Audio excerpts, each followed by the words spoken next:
All right, let's get some medical perspective from our CBS News medical contributor, Dr. David Agus, who joins us now from Los Angeles. Dr. Agus, we spoke earlier, but one question I didn't get to ask you is how critical are these next 12 to 24 hours for Damar Hamlin? We're all praying for him. We're all hoping he pulls through. Could that happen? I certainly hope so, Vlad. He had a cardiac arrhythmia, so he didn't pump blood to his brain during a period. And so the real question is how long before they were able to defibrillate or shock his heart back into rhythm to put more blood into the brain. CPR can get some blood there, but certainly not as efficiently as the heart. And what we're going to see over the next 12 to 24 hours is how he recovers. His heart is working now, and that's great, is what we're told. But the real question is, was there injury to the brain in that period, or were they really able to respond really quickly? Every minute with this condition, commotio cordis, which literally means, a confusion of the heart, every minute you wait is basically 10% increase likelihood of death. So the quicker you do it, the better. We spoke to James Brown earlier today, and he said, the thing about this tackle is it didn't violate any NFL policy or anything along those lines. It was as they put it, a legal hit. Did anything stand out to you when you looked at the tackle? No, I think, what stood out, right, is that the person he tackled's helmet went right into his chest. So there was blunt trauma to his chest. We see about 30 of these cases a year in the United States, and you see it a lot in Little League.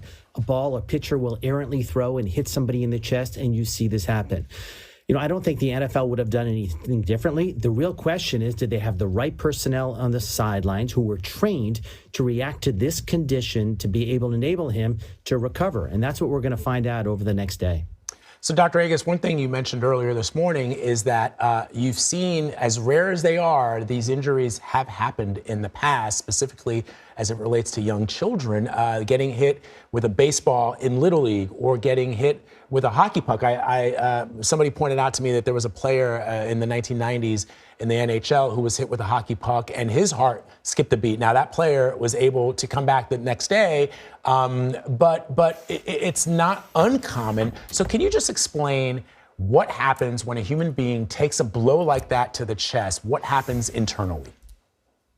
This was described hundreds of years ago in China, with basically fighting, is when they took a blow to the heart. What happens is that there's energy to that blow. If I punch you in the chest, Vlad, not that I would, there's energy there, almost 50 joules of energy. And that energy actually fights with the electricity that's going down in the heart, and it creates the heart beating in a new rhythm. And we call that ventricular fibrillation.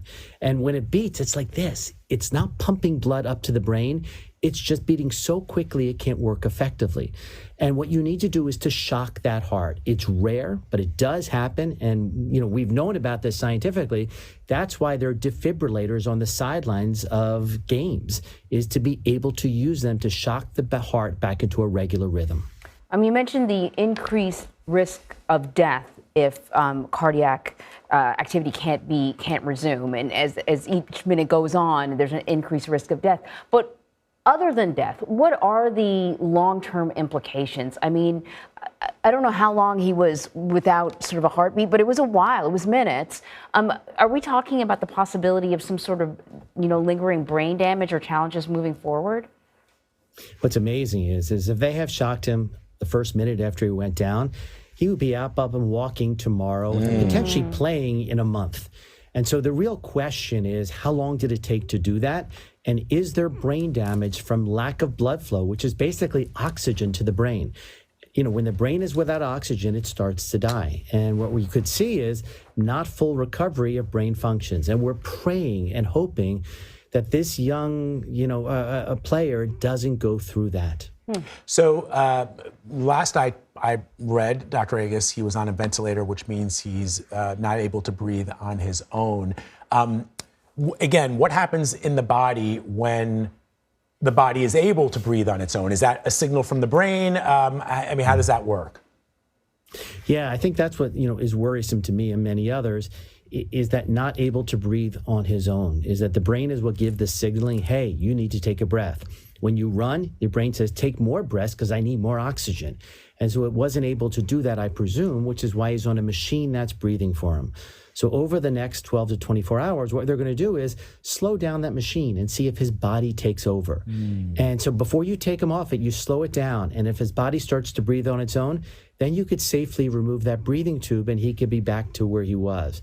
And that's really why we're on kind of pins and needles waiting to see what happens. We are praying that there was enough oxygen in that period and that his heart was restarted soon enough to enable him to have full function. Wow. Dr. David Agus, great talking to you. Thank you so much. Thank you.